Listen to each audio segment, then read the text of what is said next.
కొండలను సైతం పిండి చేయగల యోధుడు వాలి. 75 లక్షల ఏనుగులకున్నంత బలంతో పర్వతాలను సైతం పెకిలించగల మహాబలశాలి వాలి. రావణాసురుడిని సైతం ఓడించి దారుణంగా అవమానించిన వీరాది వీరుడు వాలి.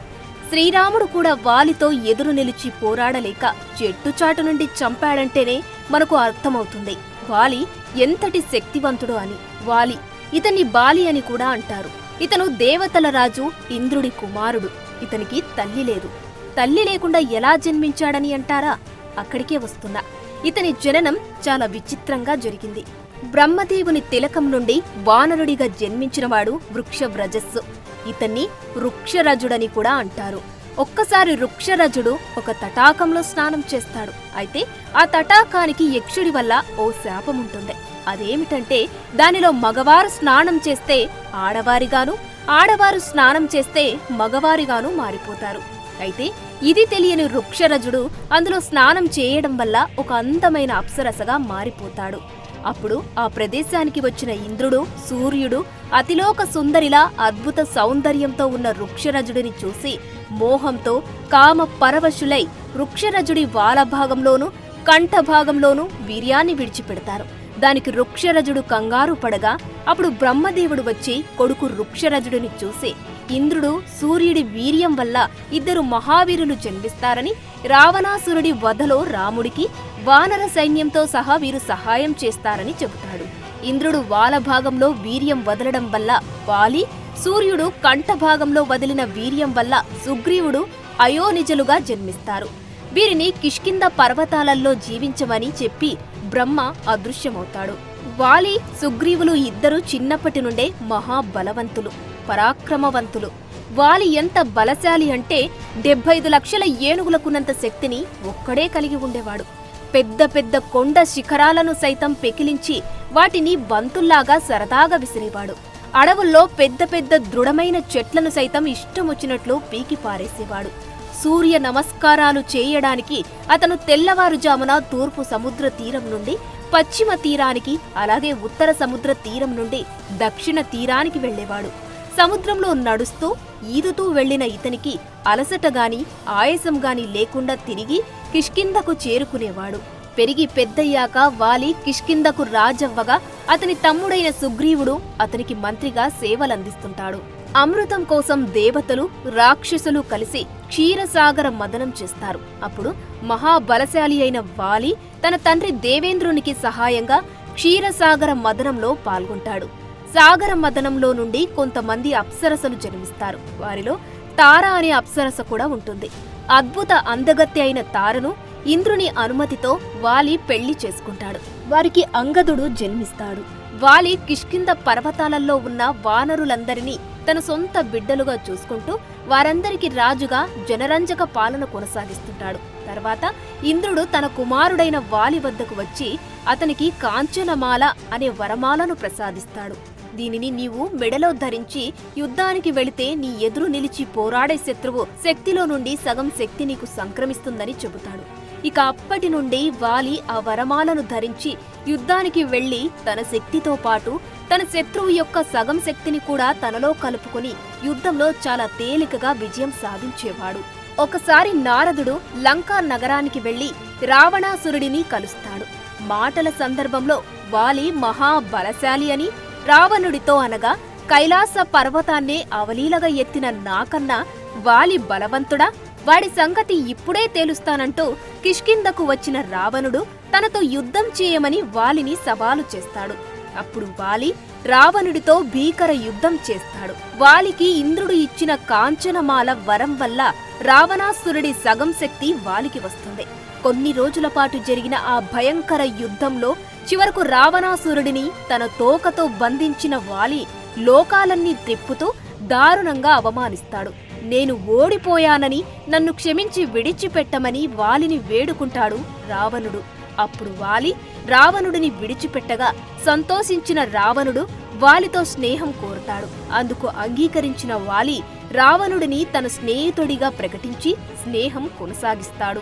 ఆ తర్వాత ఒకసారి దుందుభి అనే రాక్షసుడు సముద్రుడు పర్వతరాజుతో యుద్ధానికి రమ్మని సవాలు చేయగా వారు అతనితో పోరాడలేమని చెప్పి కిష్కింధకు రాజైన వాలి దగ్గరకు వెళ్లమంటారు. అప్పుడు దుందుబి ఒక పెద్ద దున్నపోతు ఆకారంలో కిష్కింధకు వచ్చి వాలిని తనతో యుద్ధానికి ఆహ్వానిస్తాడు. అనవసరంగా ప్రాణాల మీదకు తెచ్చుకోవద్దని ఆ రాక్షసుడికి వాలి నచ్చచెప్పబోయాడు. కానీ వాడు వినిపించుకోలేదు. దాంతో కోపించిన వాలి దుందుబితో యుద్ధానికి దిగుతాడు. ఇద్దరి మధ్య యుద్ధం భయంకరంగా జరుగుతుంది.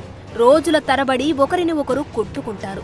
చివరకు నీరసించిన దుందుబి కొమ్మలు పట్టి మెలిద్రిప్పి దారుణంగా చంపుతాడు వాలి. అప్పుడు ఆ రాక్షసుడి రక్తం ఋష్యమూక పర్వతం వద్ద ఉన్న మతంగ మహర్షి యొక్క ఆశ్రమం గుండా ప్రవహిస్తుంది.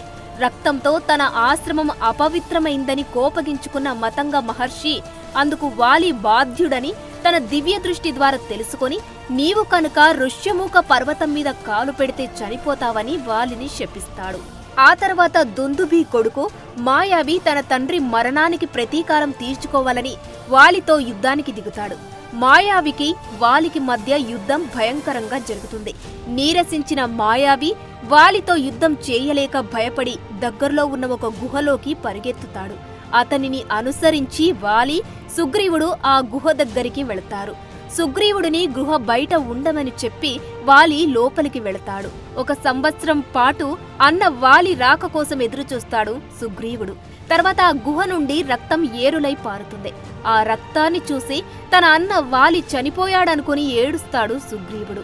ఆ రాక్షసుడు మాయావి బయటకు వచ్చి తనను, తన రాజ్య ప్రజలను చంపుతాడేమోనని భయపడి మాయావి బయటకు రాకుండా గుహ ద్వారాన్ని పెద్ద బండరాయితో బయట నుండి మూసివేసి ఇంటికి చేరుకొని అందరికీ ఈ విషయం చెబుతాడు.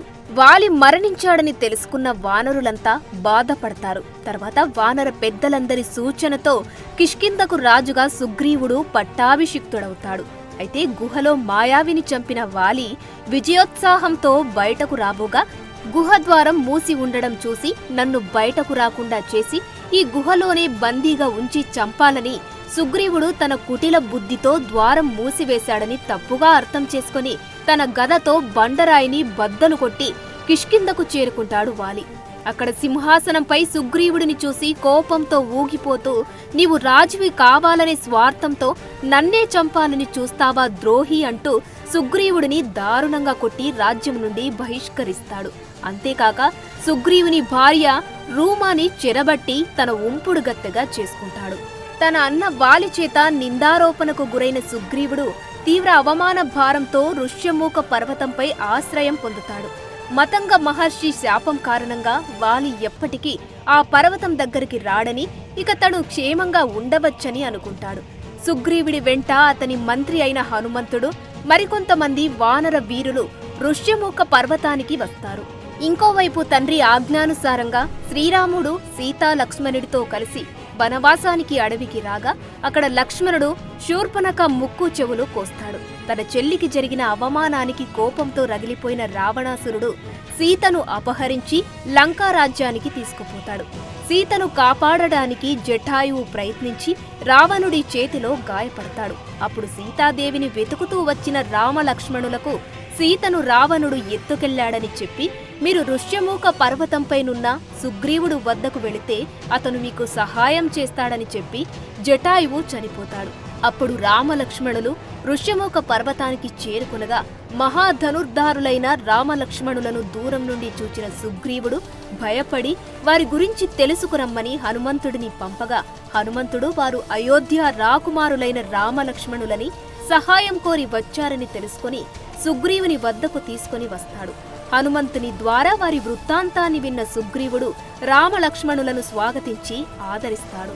సీతమ్మను తీసుకురావడానికి తాను సహాయపడతానని, కాకపోతే తనకు సైన్యం కాని రాజ్యం కాని లేదని, తన అన్న వాలి తనకు చేసిన ద్రోహం గురించి రాముడికి చెబుతాడు సుగ్రీవుడు. అప్పుడు శ్రీరాముడు వాలిని చంపి నిన్ను కిష్కింధకు రాజును చేస్తానని అగ్ని సాక్షిగా ప్రమాణం చేస్తాడు. అందుకు సుగ్రీవుడు వాలిని చంపడం అంత తేలిక కాదని, అతను అసమాన బల పరాక్రమవంతుడని రాముడితో అంటాడు. సుగ్రీవుడికి నమ్మకం కలిగించడానికి రాముడు కొండలాంటి దుందుభి రాక్షసుడి కళేబరాన్ని 10 క్రోసుల దూరంలో పడేలా తంతాడు. అలాగే ఒక్క బాణంతో 7 సాల వృక్షాలను ఛేదిస్తాడు. రాముడి శక్తి సామర్థ్యాలపై నమ్మకం కుదిరిన సుగ్రీవుడు రాముడిని ఆలింగనం చేసుకుని సీతమ్మను తెచ్చి నీకు అప్పగిస్తానని సుగ్రీవుడు మాట ఇస్తాడు. తర్వాత రాముడి అండ చూసుకొని సుగ్రీవుడు వాలిని యుద్ధానికి పిలుస్తాడు. వాలి సుగ్రీవుల మధ్య యుద్ధం భయంకరంగా జరుగుతుంది. రెండు కొండలు ఢీకొన్నట్లుగా అన్నాదమ్ములిద్దరూ భీకరంగా పోరాడుతున్నారు. ఒకరిపై ఒకరు పిడిగుద్దులు గుద్దుకున్నారు. ఒకరికి ఒకరు తగ్గకుండా యుద్ధం చేస్తున్నారు. దూరం నుండి వారి యుద్ధాన్ని చూస్తున్న రాముడికి వాలి సుగ్రీవులు ఇద్దరు ఒకే పోలికలతో ఉండడంతో వారిలో వాలి ఎవరో పోల్చుకోలేక బాణం వెయ్యకుండా రాముడు మౌనంగా ఉండిపోతాడు. వాలికి ఇంద్రుడు ఇచ్చిన కాంచనమాల వర ప్రభావంతో సుగ్రీవుడి సగం శక్తి వాలికి రావడంతో రెట్టించిన ఉత్సాహంతో యుద్ధం చేస్తాడు. చివరకు సుగ్రీవుడు వాలి చేతిలో దెబ్బలు తిని నీరసించి యుద్ధం చేయలేక యుద్ధరంగం నుండి భయపడి పారిపోయి ఋష్యమూక పర్వతానికి చేరుకుంటాడు. అక్కడ రాముడిని కలిసి నాకు లేనిపోని ఆశలు కల్పించి వాలితో యుద్ధానికి పంపావు, యుద్ధంలో వాలిపై ఎందుకు బాణాలు వెయ్యలేదని నిష్ఠూరంగా మొరపెట్టుకుంటాడు సుగ్రీవుడు. అప్పుడు రాముడు, మీరిద్దరూ చూడడానికి ఒకేలా ఉన్నారు. వాలిని నేను పోల్చుకోలేకపోయాను. ఇప్పుడు నిన్ను గుర్తించడానికి వీలుగా ఈ పూలమాలని మెడలో వేస్తాను. వాలితో మరలా యుద్ధానికి వెళ్ళు, ఈసారి తప్పకుండా వాలిని సంహరిస్తాను అని అభయమిచ్చి పంపుతాడు. సుగ్రీవుడు మళ్లీ కిష్కిందకు వెళ్లి దమ్ముంటే ఇప్పుడు నాతో యుద్ధానికి రమ్మని వాలిని కవ్విస్తాడు. కోపంతో వాలి యుద్ధానికి బయలుదేరబోగా అతని భార్య తార వారిస్తుంది. ఇంతకు ముందే దెబ్బలు తిన్న సుగ్రీవుడు మళ్లీ యుద్ధానికి వచ్చాడంటే అతని వెనుక ఉన్న అయోధ్య రాకుమారుల అండయే కారణం కావచ్చు. వాళ్ళు మహావీరులని విన్నాను, నీకు ఏదైనా హాని చేయవచ్చు, యుద్ధానికి వెళ్లవద్దు అని హితం చెబుతుంది. కాని వాలి వినిపించుకోకుండా తనకు ఇక్ష్వాకు రాకుమారులతో వైరం ఏమీ లేదని, కాబట్టి ఆ ధర్మపరులు తనకు హాని చేయరని చెప్పి కోపంతో బుసలు కొడుతూ సుగ్రీవుడిపై యుద్ధానికి బయలుదేరుతాడు. మరలా అన్నాదమ్ములిద్దరూ భీకరంగా పోరాడసాగారు. వాలి ప్రతాపాన్ని తట్టుకోలేక సుగ్రీవుడు క్రింద పడిపోతాడు. ఆ సమయంలో చెట్టుచాటునున్న రామచంద్రుడు కోదండాన్ని ఎక్కుపెట్టి వజ్ర సమానమైన దివ్యాస్త్రాన్ని వాలిపై ప్రయోగిస్తాడు. ఆ బాణం సూటిగా వాలి గుండెలను చీల్చుకుంటూ వెళుతుంది. హాహాకారాలు చేస్తూ వాలి క్రింద పడిపోతాడు. అతని గుండెల నుండి రక్తం ధారలుగా పారుతుంది. కళ్ళు మూతలు పడుతూ ప్రాణాలు కడగడుతున్నాయి. అతనికి ఎదురుగా రాముడు, అతనికి ఇరుప్రక్కల లక్ష్మణుడు, సుగ్రీవుడు కనిపించారు. నీరసంగా రాముని చూచి వాలి ఇలా నిందించాడు. రామా, నీవు మహా తేజోవంతుడవు, కాని నీవు చేసిన ఈ నీచమైన పని వలన నీ వంశానికి తండ్రికి అపకీర్తి తెచ్చావు. నేను నీకు గాని నీ రాజ్యానికి గాని ఏ విధమైన కీడు చెయ్యలేదు. నేను సుగ్రీవుడితో పోరాడుతున్నప్పుడు నీవు దొంగచాటుగా నాపై బాణం వేశావు. ఇలా చేయడం అధర్మమని తెలియదా? ఇందుకు నీకు సిగ్గు కలగడం లేదా? నా సహాయమే కోరి ఉంటే క్షణాల మీద రావుడిని బంధించి నీ కాళ్ల వద్ద పడవేసి నీ భార్యను నీకు అప్పగించేవాడిని. నీ కపటత్వం గ్రహించే నా భార్య తార నన్ను ఎన్నో విధాలుగా వారించింది. కాని పోగాలం దాపురించిన నేను ఆమె హితవాక్యాలను పెడచెవిన పెట్టాను. నేను చావుకు భయపడే వాడిని కాను. సుగ్రీవుడు నా అనంతరం రాజ్యార్హుడే, కాని ఇలా కుట్రతో నన్ను చంపి నా తమ్ముడికి రాజ్యం కట్టబెట్టడం నీకు తగిన పని కాదు అని అంటాడు వాలి. అప్పుడు రాముడు వాలితో, ఇంద్రనందన, నీవు వానరుడివి అనగా జంతువువి. క్షత్రియులు జంతువులను వేటాడి చంపడం రాజధర్మమే. తమ్ముడిని కొడుకులా చూసుకోవాలి. అతను తప్పు చేసినప్పటికీ నీవు అతనిని క్షమించాలి. ఎందుకంటే అతను తన జీవితమంతా నీకు సేవలు చేస్తూ గడిపాడు. నీ తమ్ముడు జీవించి ఉండగానే అతని భార్యను నీవు వశం చేసుకున్నావు. తమ్ముని భార్య కూతురితో సమానం. ఆడవారిపై అఘాయిత్యం చేసే ఎవరికైనా మరణదండనే సరైన శిక్ష. కనుక మన మధ్య ప్రత్యక్ష వైరం లేకున్నా నేను నిన్ను శిక్షించాను. ఇక చెట్టుచాటు నుండి బాణం ఎందుకు వేశానంటే నీ మెడలోనే కాంచనమాల వర ప్రభావం వల్ల నేను నీ ఎదురుగా వచ్చి పోరాడలేను. అందుకే దొంగతనంగా బాణం వేయాల్సి వచ్చింది. అయినను అది నా తప్పే. భగవంతుడైనా సరే అధర్మానికి పాల్పడితే శిక్ష తప్పదు. నేను కూడా క్షమార్హుడను కాదు. అందుకే నేను ద్వాపర యుగంలో శ్రీకృష్ణుడిగా జన్మిస్తాను. అప్పుడు నీవు జర అనే వేటగాడిగా జన్మించి నన్ను చంపుతావు అని వరమిస్తాడు. ధర్మ రక్షణార్థమే ఇప్పుడు నిన్ను చంపుతున్నాను. సృష్టికర్త ఆజ్ఞ మేరకు రావణ వధలో వానరులు నాకు సహకరించాలి. కాని నీవు రావణుడి మిత్రుడవయ్యావు. కనుక నీవు నాకు సహాయపడితే మిత్రద్రోహివవుతావు. రావణుడి పక్షాన ఉంటే పితృద్రోహివవుతావు. అటువంటి మహాపాతకాలు నీకు అంటకుండా నిన్ను రక్షించాను. ఇకనైనా నా చేతలో ధర్మాన్ని తెలుసుకొని మనశ్శాంతిగా మరణించు అని అంటాడు రాముడు. రాముని మాటలు విన్న వాలి, రామా, సర్వాగ్నుడవైన నీకు బదులు చెప్పగలిగే వాడను కాను. నీ చేతిలో మరణించడం నా పూర్వజన్మ సుకృతం. గారాబంగా పెరిగిన నా కొడుకు అంగదుడిని కూడా సుగ్రీవునిలాగానే రక్షించు. నా మీద ఉన్న ద్వేషంతో సుగ్రీవుడు తారను హింసించకుండా చూడు. నా అపరాధాలను మన్నించు అని చెప్పి సుగ్రీవుడిని దగ్గరకు పిలిచి తన మెడలోని కాంచనమాలను సుగ్రీవుడి మెడలో వేసి, కిష్కింధకు రాజువై ప్రజలందరినీ సొంత బిడ్డలుగా చూడు. జనరంజక పాలన చేయి. అలాగే అంగదుడిని సొంత కొడుకులాగా చూసుకో. తార చెప్పే హితవాక్యాలు పాటించు. వెంటనే సీతమ్మను తెచ్చి రామునికి అప్పగించు అని సుగ్రీవునికి హితబోధ చేస్తాడు వాలి. తర్వాత అంగదునితో కూడా బాబాయిని తండ్రిలా చూడు. దేశకాలాలు గుర్తించి ప్రభువు పట్ల విధేయుడై ఉండాలి. రామలక్ష్మణులను గౌరవించు. ఎవరితోనూ అతి స్నేహము, తీవ్ర వైరము మంచివి కావని చెప్పి అందరి వద్ద సెలవు తీసుకుని మరణిస్తాడు వాలి.